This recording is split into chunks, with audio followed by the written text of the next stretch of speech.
سب کچھ تھا۔ اللہ تعالیٰ فرماتے ہیں کیا تم جانتے ہو ہم نے ان میں سے کتنے لوگوں کو تباہ کر دیا، وہ اب دنیا میں موجود ہی نہیں ہیں۔ جن کے پاس سب کچھ تھا آج ان کا نام بھی باقی نہیں۔ انسان جب صرف دنیا کے پیچھے بھاگتا ہے تو آخرکار تھک کر گر جاتا ہے۔ یہ بات مایوس لوگوں کے لیے امید ہے کہ اللہ کے نزدیک وہی قیمتی ہے جو عاجز ہو، نہ کہ دولت مند۔ سورہ مریم کی آخری آیات میں اللہ تعالیٰ فرماتے ہیں کیا تم ان کی کوئی آواز سنتے ہو؟ فرعون جو ایک بہت بڑا ظالم تھا، اور وہ سب لوگ جنہوں نے دولت کے انبار جمع کیے، کیا تم ان میں سے کسی کی بھی آواز سنتے ہو؟ سانس کی آواز بھی، ہلکی سی بھی، کچھ بھی نہیں۔ فرعون جو اپنے آپ کو خدا کہتا تھا، آج اس کی سانس کی آہٹ بھی نہیں باقی۔ جو جیتے جی دنیا کو ہلا دیتے تھے وہ بھی مٹی میں دفن ہو گئے۔ تو افسوس نہ کرو، تمہارا دکھ، تمہاری بے بسی ایک دن ختم ہوگی۔ بس رب کو یاد رکھو۔ اللہ تعالیٰ ہمیں مخاطب کرتے ہوئے فرماتے ہیں اے انسان تکبر نہ کر، تم سے زیادہ رکھنے والے بھی اللہ کے پاس واپس جا چکے ہیں۔ تو جو کچھ بھی تمہارے پاس ہے تم بھی ایک دن اللہ کی طرف لوٹنے والے ہو۔ یہ آیت ہمیں آئینہ دکھاتی ہے، ہم سب واپس جانا ہے، کوئی باقی نہیں رہے گا۔ اگر تمہیں زندگی میں کچھ بھی کم لگ رہا ہے، عزت، پیسہ، سکون، تو پریشان مت ہو، کیونکہ دنیا ہمیشہ کے لیے نہیں ہے۔ جو آج ہے وہ کل نہیں رہے گا۔ بس عاجزی سے جیو اور خود کو اس رب کے حوالے کر دو جو کبھی مایوس نہیں کرتا۔ اللہ تعالیٰ سورہ مریم کی آیات نمبر 74 میں فرماتے ہیں ہم نے ان سے پہلے کتنی ہی قوموں کو ہلاک کیا جو ان سے بہتر تھیں، ان کے پاس زیادہ سامان، زیادہ چیزیں اور ظاہری شان و شوکت زیادہ تھیں۔ کبھی کبھی ہم دوسروں کو دیکھ کر حسد کرتے ہیں، ان کے پاس گاڑیاں ہیں، گھروں کی چمک ہے، شہرت ہے، لیکن اللہ ہمیں یاد دلا رہا ہے یہ سب وقتی ہے۔ اگر تمہیں آج کچھ نہیں ملا تو ہو سکتا ہے اللہ نے تمہیں کسی بڑی مصیبت سے بچا لیا ہو۔ دل چھوٹا نہ کرو، تمہارا صبر تمہارا خزانہ بنے گا۔ ان کے پاس تم سے بھی زیادہ تھا۔ اللہ ہمیں ان باتوں سے سبق حاصل کرنے کی توفیق عطا فرمائے۔ آخر میں اللہ تعالیٰ ایک بار پھر وہی سوال کرتے ہیں، یا یوں کہہ لیں کہ وہی بات دہراتے ہیں، کیا تم ان میں سے کسی کو محسوس کرتے ہو یا ان کی کوئی معمولی سی بھی آواز سنتے ہو؟ جواب ہے نہیں۔ تو تکبر سے بچو، اللہ کے سامنے جھک جاؤ، دوسروں سے عزت سے بات کرو۔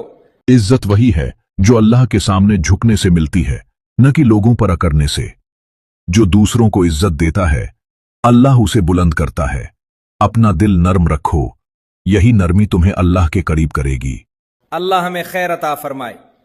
جب اللہ تعالیٰ نے حضرت موسیٰ علیہ السلام کو فرعون کے پاس بھیجنے کا حکم دیا تو انہیں یاد دلایا کہ نرمی سے بات کرنا۔ سوچو، جب فرعون جیسے ظالم سے نرمی کا حکم ملا تو ہم عام انسانوں سے کیسا رویہ ہونا چاہیے؟ نرمی الفاظ کو دل میں اتار دیتی ہے، سختی صرف فاصلے بڑھاتی ہے۔ اگر آپ غور کریں تو ہم وہی کے موضوع پر بات کرتے ہوئے بار بار ایک ہی نقطے پر پہنچتے ہیں، لوگوں سے بات کرنے کا انداز۔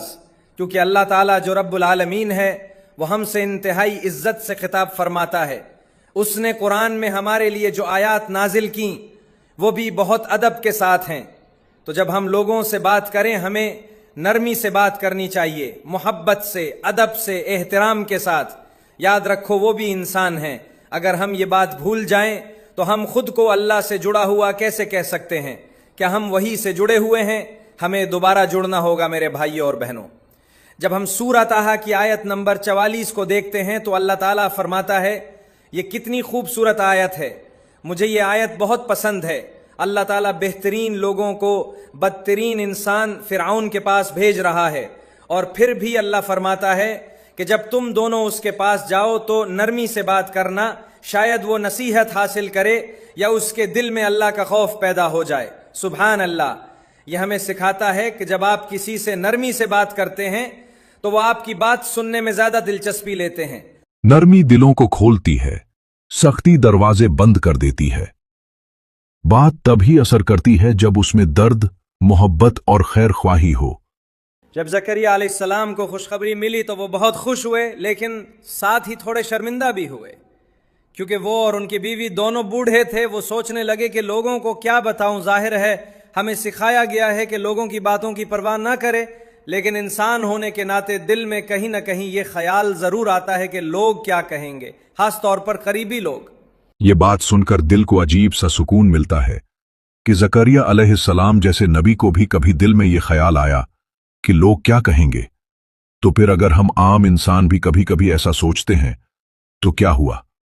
ہم کمزور نہیں، ہم بس انسان ہیں۔ بس فرق یہ ہے وہ دل کی اس آواز کو اللہ کے سپرد کر دیتے ہیں اور ہم الجھ جاتے ہیں لوگوں کے جملوں میں۔ قریبی لوگ جب طنز کرتے ہیں یا شک کی نظر سے دیکھتے ہیں تو زخم زیادہ گہرا لگتا ہے، مگر یاد رکھو اللہ تمہارے دل کی حالت جانتا ہے اور وہی تمہیں تمہاری خاموش دعا کا انعام دیتا ہے۔ اسی وجہ سے زکریا علیہ السلام نے اللہ تعالیٰ سے ایک نشانی مانگی۔ انہوں نے کہا، اے میرے رب مجھے کوئی نشانی عطا فرما۔ اللہ تعالیٰ نے فرمایا، تم 3 راتوں تک لوگوں سے بات نہ کرنا۔ کیا آپ نے کبھی یہ محسوس کیا کہ خاموشی میں ایک عجیب سکون ہوتا ہے، ایک تعلق بنتا ہے صرف تمہارے اور اللہ کے درمیان؟ زکریا علیہ السلام کو یہ تعلق ملا، تم بھی پا سکتے ہو، بس تھوڑا صبر چاہیے۔ سبحان اللہ، اللہ خود مدد کرے گا، ہدایت دے گا، جواب دے گا، وضاحت کرے گا، آپ کو خود کچھ کرنے کی ضرورت نہیں۔ کبھی کبھی حالات ایسے ہو جاتے ہیں کہ خاموش رہنا ہی بہتر ہوتا ہے، ایسے وقت میں زیادہ بولنا ٹھیک نہیں ہوتا، بس اللہ پر چھوڑ دینا چاہیے۔ کبھی زندگی میں ایسا لمحہ آیا ہے کہ آپ کسی کو سمجھانا چاہتے ہو مگر کوئی سننے کو تیار نہ ہو؟ ایسے وقت میں سب سے بہتر عمل کیا ہے؟ خاموشی۔ ہمیں ہر چیز خود نہیں کرنی، کچھ کام اللہ نے اپنے ذمے رکھے ہیں، بس اعتماد رکھو، خاموشی اختیار کرو اور باقی اللہ پر چھوڑ دو۔ جب ہم بچوں کے بارے میں بات کرتے ہیں یا اولاد کی خواہش رکھتے ہیں تو یہ سبق بھی ہمارے لیے ہے کہ بعض اوقات لوگوں کی باتوں کی پرواہ نہ کرے۔ نیک لوگ اچھا ہی سوچیں گے، برے لوگ ہمیشہ برا ہی سوچیں گے، اور جو درمیان میں ہوں گے اللہ وقت کے ساتھ ان کے دلوں کو صاف کر دے گا۔ زکریا علیہ السلام کے لیے 3 دن 3 راتیں مقرر ہوئیں، آپ کی اور میرے لیے شاید اس سے زیادہ وقت درکار ہو۔ دیکھو، ہر کسی کی آزمائش کا وقت الگ ہوتا ہے۔ کسی کی 3 دن میں دعا قبول ہوتی ہے، کسی کو 10 سال لگ جاتے ہیں، لیکن فرق صرف صبر کا ہے۔ اللہ تمہیں دینے سے پہلے تمہیں تیار کرتا ہے۔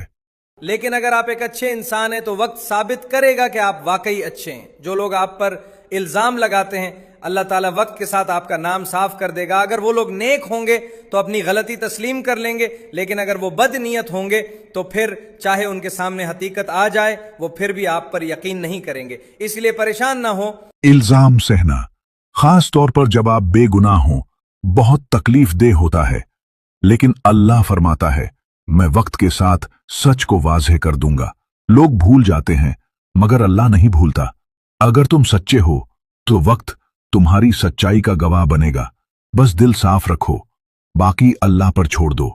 ہمیں لوگوں کو خوش نہیں کرنا بلکہ اللہ کو راضی کرنا ہے، لیکن جب ہم اللہ کو راضی کر لیتے ہیں تو وہ خود لوگوں کے دلوں میں ہماری محبت ڈال دیتا ہے۔ یہ نبی کریم صلی اللہ علیہ وسلم کی حدیث ہے۔ آپ صلی اللہ علیہ وسلم نے فرمایا، جو شخص اللہ کو راضی کرتا ہے چاہے لوگ اس سے ناراض ہو جائیں تو اللہ اس سے راضی ہو جاتا ہے، اور وقت کے ساتھ اللہ لوگوں کو بھی اس سے راضی کر دیتا ہے۔ اللہ کی رضا سب سے بڑی چیز ہے۔ اگر اللہ راضی ہے تو سب کچھ ٹھیک ہو جائے گا۔ تمہیں سب کو خوش کرنے کی ضرورت نہیں، بس ایک رب کو خوش رکھو، اور جب وہ خوش ہوگا وہی رب ان دلوں کو بھی تمہاری محبت سے بھر دے گا جو آج تم سے ناراض ہیں۔ یقین رکھو، سچائی اور نیت صاف ہو تو آخرکار عزت ملتی ہے۔ اور جو شخص لوگوں کو خوش کرنے کے لیے اللہ کو ناراض کرتا ہے تو اللہ اس سے ناراض ہو جاتا ہے، اور تھوڑے ہی وقت میں وہی لوگ بھی اس سے ناراض ہو جاتے ہیں جنہیں وہ راضی کرنا چاہتا تھا۔ یہ بات دل میں بٹھا لو بھائیوں اور بہنوں، دنیا کی رضا وقتی ہے، اللہ کی رضا دائمی ہے۔ تم جتنی مرضی کوشش کر لو سب کو خوش نہیں کر سکتے، اور اگر اللہ کو ناراض کر کے کسی انسان کو خوش کرو گے تو نہ اللہ راضی ہوگا نہ وہ انسان دیر تک تم سے خوش رہے گا۔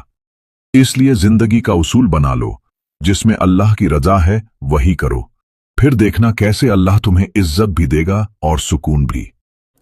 جب حضرت موسیٰ علیہ السلام فرعون کے پاس گئے اور اسے کہا کہ اللہ کی طرف رجوع کرو، تو اللہ تعالیٰ کی طرف سے یاد دہانی آئی کہ ہم سب انسان ہیں، فرعون بھی، اللہ نے ہم سب کو ایک خاص طریقے سے پیدا کیا ہے اور وہی ہمیں موت دے گا اور پھر دوبارہ زندہ کرے گا۔ اس لیے ہمیں یاد دلایا گیا کہ ہم مٹی اور خاک سے بنائے گئے ہیں۔ اللہ تعالیٰ سورہ طٰہٰ کی آیت نمبر 55 میں فرماتا ہے، ہم نے تمہیں اسی مٹی سے پیدا کیا اور اسی میں واپس لوٹائیں گے اور اسی سے تمہیں دوبارہ نکالیں گے۔ اے انسان، یاد رکھو تم کون ہو، تم محض ایک انسان ہو جو زمین سے پیدا ہوا ہے۔ سبحان اللہ، اللہ تعالیٰ کتنے خوبصورت اور نرم انداز میں ہمیں ہماری حقیقت یاد دلا رہا ہے۔ اگر اللہ چاہتا تو ہمیں کسی اور چیز سے پیدا کر سکتا تھا، حقیقت میں وہ ہمیں سونے یا چاندی سے بھی پیدا کر سکتا تھا یا کسی آسمانی چیز سے، مگر اس نے انسان کو زمین پر زندگی گزارنے کے لیے زمین سے ہی پیدا کیا۔